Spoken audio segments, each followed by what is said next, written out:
Welcome into Flames Central, as always, alongside Emily Austin. I'm Matt Warner, and we have a lot to get to today. Yes, we do. From a former Flame on the doorstep of the Super Bowl to a family contributing within multiple Liberty athletic programs, Matt, it's a jam-packed show. Yeah, it sure is, but we start with Liberty basketball. The Flames entered play this week as the only unbeaten in Conference USA, a perfect 7-0. But would they remain perfect following Wednesday's matchup at Western Kentucky? Let's just say the way the Flames started the game led you to believe they'd be just fine. Liberty jumping out to a 15-2 lead to begin the game after that Brett Decker dunk. Despite that start, WKU would climb back into it and trail by just 3 at the half. But the story in this contest would be the Flames shooting from deep. They had not made 10 or more threes in any of their last 6 ball games, but on this night, they made a season-high 17, led by Caden Matheny's 19 points. Liberty goes on to win 76-69, staying a perfect 8-0 in CUSA play, which is the best start to a conference season in program history. So let's take a look at those CUSA standings after Wednesday night's action. Liberty 2 games up on second place Middle Tennessee. Those two will meet next Thursday. But first, the Flames will return home to face last place Delaware on Saturday. Now, due to incoming snow, that game has been moved up to a 1 p.m. start. So, with all the success Liberty has had this season, where do the experts project the Flames? Assuming they can win the Conference USA and make the big dance. Well, most have them projected as a 12 seed. ESPN's Joe Lunardi has them squaring off with Alabama. Some Liberty connections on that staff would make it interesting. And the Field of 68 sees Liberty, also as a 12 seed, facing Kansas and assumed #1 draft pick Darren Peterson. Now, long way to go to get to that point, obviously, but you can't play much better than Liberty has for the last month. Well, if you've listened to a Richie McKay press conference lately, you most likely heard him call Zach Cleveland the unicorn. If you've seen Cleveland play, you know why. He's exceptionally rare and possesses countless unique qualities. AKA, at this point, Zach is a regular on the Flame Central podcast presented by Ortho Virginia. And somehow our conversations with him continue to get more interesting and more insightful. This week, we learned more about his faith and how he's grown off the court here at Liberty. You had a big decision coming back to Liberty this year. Was it much of a decision and thought for you? And why did you make the decision to return? I think more in my sophomore year when I was, maybe not so big in my faith. My sophomore year was like, okay, maybe I might check out other options. But after my junior year, just like knowing how much, Coach McKay was really with me. That was maybe a tougher year on me mentally. So just how much he's invested in me, it was an easy decision because you just can't replicate what I get off the court, spiritually, what I get fed and what I get on every day. I mean, we're in the film room listening to worship songs, listening to watching clips every day, and it's everyone that says a thing, it's not a 4-year decision, it's a 40-year decision. Right. And I feel like I definitely am capable of going out and impacting the room now, but it was too special of a room to leave, so. So cool. Love to hear that. Be sure to check out our entire conversation with Zach. You got to see the unicorn graphic Matt made for him. He stayed up all night doing it. It's great stuff. It's the Flame Central podcast presented by Ortho Virginia. Not only are the guest interviews getting better and better, so are Joe Yock's stories. Don't miss it. We drop a new episode every Monday. Find it where you listen to your favorite podcast or watch it on the Liberty Flames YouTube channel. It's hard to believe that Liberty softball will take the field for the first time this season in just a couple of weeks. The Lady Flames open against Tennessee on February 6th, and when they do take the field, they'll do so as a ranked team, at least according to the ESPN.com USA softball preseason poll. In that poll, Liberty has been ranked number 23 in the nation. It's the 4th time in program history that LU has been in the top 25 in a preseason national poll. The Lady Flames finished with 50 wins a season ago in the program's first ever super regional appearance. We'll soon find out what they can do for an encore. Well, you may have noticed, basketball, it does take a lot of our focus this time of year. But in case you missed it, indoor track is now underway as well. And this past weekend, Elijah Sherard started his sophomore season with a bang. Running in the Virginia Tech Invitational, Sherard set a new program record in the 300 with a time of 33.60 seconds. The previous record was held by Willie Parker from a run in 1987. 39 years that record had stood. Sherard set multiple freshman records a year ago and does not seem to be slowing down this year. Literally. I'm saying he's very fast. Get it? Matt, your jokes aren't to my level just yet, but there is a little improvement. Keep practicing. Hey, one of the special parts about Liberty Athletics is the family environment. You'll hear it from countless student athletes and coaches. It just feels like family here. For the Sherard family, it really is. They are a part of two of the most successful programs here at Liberty. Dad Alexis Sherard as the head women's basketball coach, his son Elijah, who Matt just told you about, and daughter Ayana are a part of the track and field team. Two different worlds of sport that they are able to share and support each other right here on the mountain.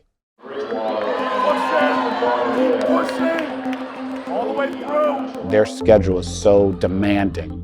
My schedule is so demanding, whether in practice, recruiting, I'm traveling. Division I college athlete, Division I head women's basketball coach, but we're a very close-knit family. I'll usually have morning lifts and then I'll have class. We'll go to afternoon practices, and on Mondays we have team chapel. They have early morning practices, so I know they're up early every day, 6 a.m. practice. My whole life, it was just basketball, but I started running track. It was more just a thing to stay in shape for basketball, just like when I'm out of season, try something to do, and then it just slowly started turning into like my main sport. It was kind of a last minute thing. I kind of tried every other sport before track, and then my family figured I would be fast because I'm tall, and my mom ran track. I think their relationship has evolved over the years. They've gotten a lot closer, and I think track was a big part of that. It's very comforting having a familiar face and just someone I can talk to whenever I need him. It's especially when it comes to like being at meets. My freshman year is like a little nerve-wracking and stuff like that, so be able to just talk to my sister before the race. And just the fact that they're together on the same team from the parent perspective, I mean, that's even more of a joy for that. I know they're together. So I try to keep in touch with them just with their day-to-day. In the morning, he'll text me good morning. After that, me and my dad will sometimes go to Hibachi down the street and we'll have lunch together and just catch up, talk about the week. Going to the gym and texting him like, can I come shoot for a little bit? 3 times out the week, really, I just try to go shoot and also like just give me an excuse to go see him and just go hang out for a little bit. Their schedule and my schedule being so hectic, I literally have to plan dinners. We try to do dinners once or twice a month. That's usually a task in itself because we have to coordinate days and times. And usually over dinner, we're just talking small talk. At first, obviously, it was more just like family catching up, and then like later throughout the dinner, we'll get into like sports. Alexis Sherard, meanwhile, taking over the program from Carrie Green. Off the screen, easy slip, easy layup, Nawami.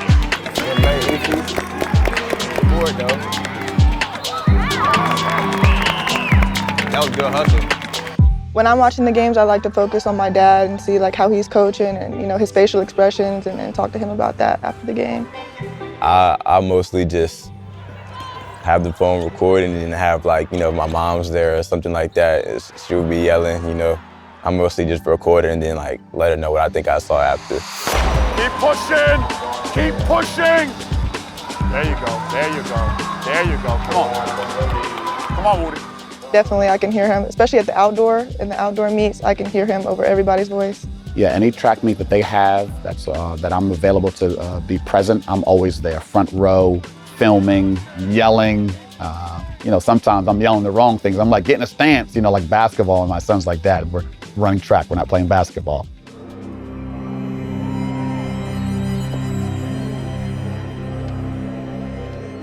For me to have 2 children on a Division I level, competing at a high level and being so successful, as a dad, as a coach, I mean, I don't know if I could have more joy than to see them being so successful. And for me, it doesn't matter whether it's basketball, whether it's track, football, baseball, lacrosse, it wouldn't matter. As long as they're happy, they're enjoying themselves, they're my heart. I posted a picture the other day, I said they're my 2 heartbeats. I just love them more than life. So, and they're great kids, they really exemplify what Liberty's about. And I think that they know that they're loved, and no matter if they're successful, if they don't do well, they know they can always come home. Jen and I are always there to support them and be there in whatever they need that we're here to help them in. The Sherard's such a great family. Obviously, the kids having massive success on the track. And Coach Sherard, been here a long time. He's going to get the girls going. They're struggling a little bit right now. He's going to get it figured out. Absolutely. Yeah. All right, Rhett McGibbon's here. You know what that means. Warm, hot, and fuego. Top player moment from the past week in Liberty Athletics. What are we doing this week, Rhett? Oh, well, a lot of people out there, I'm sure, kind of keeping track of the weather now. And it's going to be a doozy. We're going to get hammered this weekend. It's going to be great. If you're in Tennessee or even in North Carolina, you're going to get a lot of ice. We really need to do a whole weather segment each week with Rhett, where he can get on the green screen, break down the map of the U.S. People don't know. Rhett is really a meteorologist at heart. You are. I am. You love the weather. It's funny. I was in here putting my makeup on a few minutes ago. I was like, I should try to get my meteorology degree. That would be so much fun. You'd be great. Yeah. But it kind of took me back to memories when I was 10 we had this massive ice storm. I think we got 2 inches of ice. Now, I know I'm like everybody's favorite Canadian. Right. A little bit of history that so was they'll too get much confused. For you? Yeah. No, I was in Virginia at the time because my dad was teaching at Liberty. And so we're in like Lynchburg area, 2 inches of ice, and just trees are falling everywhere. Took us 3 days to cut ourselves out. 33 trees fell between our house and the road. We don't need any of that. Yeah, I know. Exactly. So if they say it's going to be icy, get out there and get prepared. Okay. Yes. Be prepared. Be prepared. Right. Thank you, Rhett. All right. Now let's get down to business. Let's start with Warm. Yeah, let's take a look here at the law firm of Ben Hayes and Wise. Couple pole vaulters for Liberty. These two, couple of bests. Todd Ben Hayes, a lifetime best of 16 feet, 8.75 inches. And then Reagan Wise, an indoor personal best of 16 feet, 8.75 inches. So both of them going over the same height. And it's just a new sport getting kicked in. Yeah. Pole vaulters, do they get enough love? They don't. They so do I just not. wanted to recognize them. No, they do not. So good. That might be the first pole vaulters we've had on Warm, Hot, and Fuego in a decade. I don't know. It's been a while. Yeah, so congrats to them. Yeah. Don't let it go to your head. Yes. All right, from Warm, we go to Hot. Colin Porter, icing on the cake is what I want to call him. Because when you look at the guys that you want to be scoring, Decker's obviously on top of that list. You got Cleveland, Matheny, Harper also in the mix as well. So if you can get Colin Porter dropping in 15, you're just icing that cake. And it also might fill into the shoes of a guy that didn't have this typical night. So like Harper in this last game, I think only had like 3 points. Porter comes in, drops 15. That makes up the difference against UTEP, and you're feeling good about life. Was 3 of 6 from 3-point land. Again, 15 points, had like 3 or 4 assists. A great day for him. Yeah, he's kind of maybe a reluctant scorer. That's not his game, but he'll give you points if you need it, which is nice. Yes. All right, finally, Rhett, in Fuego this week. Who is it? So this is a little out of the box. We've been trying some new things here on WEF. I was just saying, shaking it up. We've been doing this for like almost 12 years now. It's fun to just kind of throw out there. Yeah. I'm looking to a future sport. And projecting somebody to have an en fuego year. Oh, wow. And so we're going to baseball. Tanner Marsh. Yes. Coming into this junior campaign, last year hit 294, had 11 doubles, 22 RBI. The big thing was 52 runs, so he's getting on base for the guys. 18 stolen bases out of 22. And I think the big thing was he cut the strikeouts down. A lot more plate discipline. I could see that furthering this year and being a lot of new guys coming to the program yet again. In a lot of ways, it's weird to say the old hat as a junior on this team. He's one of the veterans. I could see him just taking that jump from like being an underclassman to an upperclassman. I could see Tanner Marsh having a monster year defensively and also at the plate. Yeah, and with it being his draft eligible season, That's true too, there's a lot on that junior campaign for guys. So we'll see. I think they're thinking very highly of him around the league as well. He's going to be one of the better players. Rhett, stay safe out there. You too. Maybe an extra blanket or two this weekend, right? Appreciate it as always. We'll send it back over to Em. Great stuff, guys. All right, shifting our focus to the NFL. Former Flame Demario Pop Douglas isn't just playing for the Patriots in the postseason. He's finding the end zone for them, too. He's only the second Flame to ever score a playoff touchdown. Now, New England will play Denver in the AFC Championship this week, which means Pop is just one step away from playing in the Super Bowl, the biggest and brightest stage in all of professional football, which is wild to think about if you know his underdog story.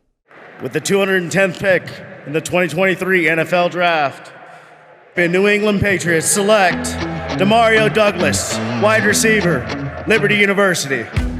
The Patriots got a little funky at the receiver position. Show what you made of, baby. He's fast. He's dynamic after the catch. He plays bigger than his size. And it is caught. Demario Douglas. Oh, what a move that was. Douglas Douglas wide open. Touchdown. I went back home and a kid asked me, he was like, "What are you doing here?" He didn't realize, like, I'm from where you from too.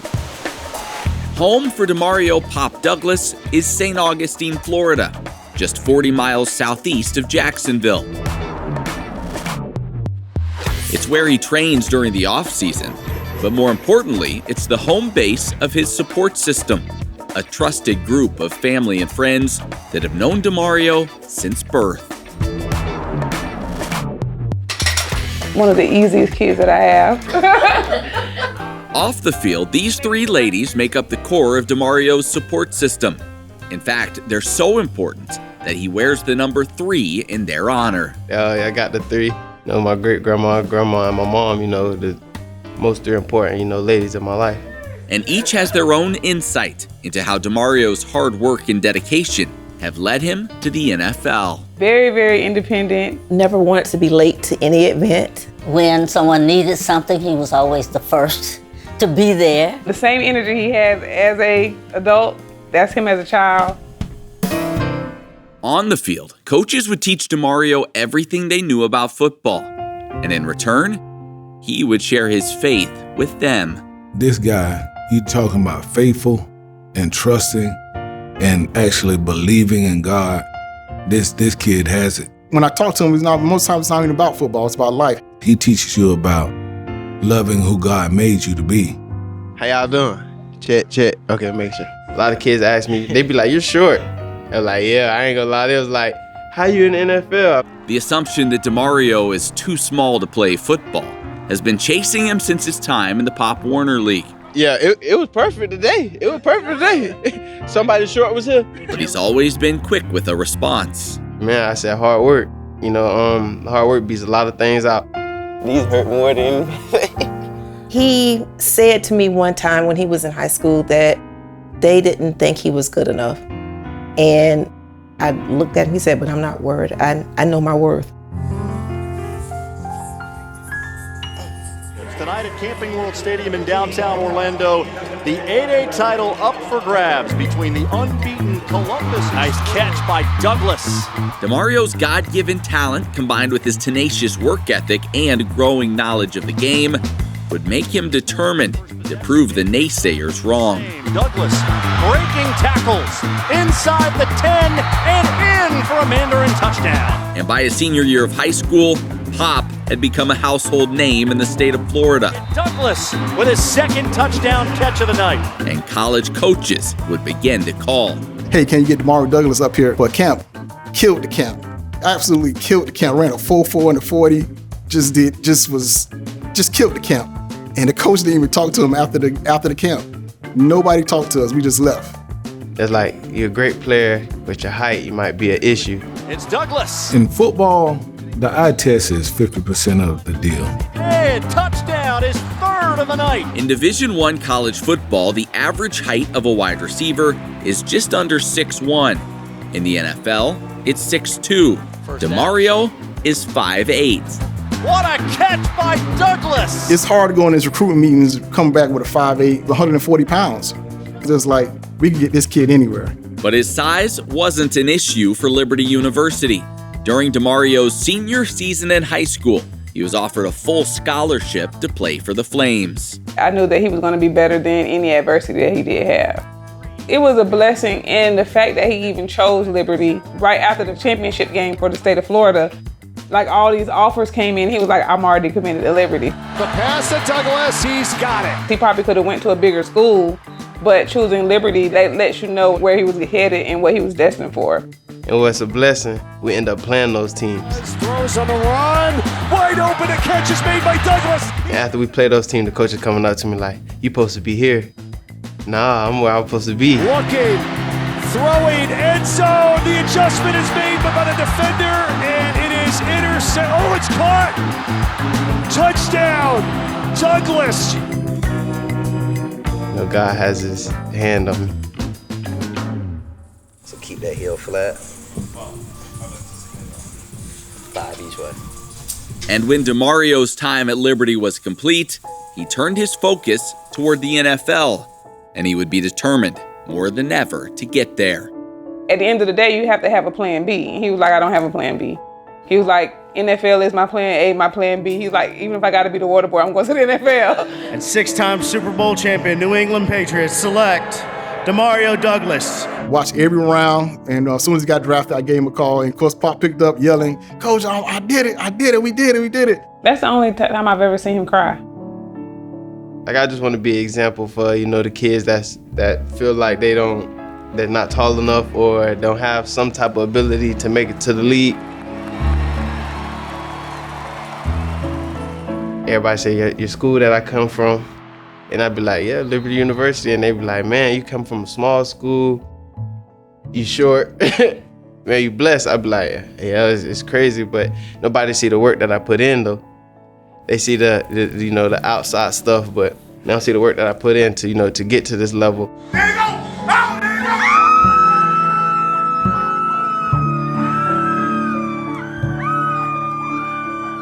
I can look back at over the years when he's outside playing, and now he's that young man that I'm so very proud of. And by the way, I do say that to him all the time because I am, and I let him know that I pray for him. And he said, "Oh, sugar, I just love you." And I said, "Oh my goodness." Just to see them, a smile on their face, that means I'm doing something right. I'm going in the right direction. And like my mom, grandma, like I say, my grandma, them my inspiration, that's my heart. A blessing, definitely a blessing.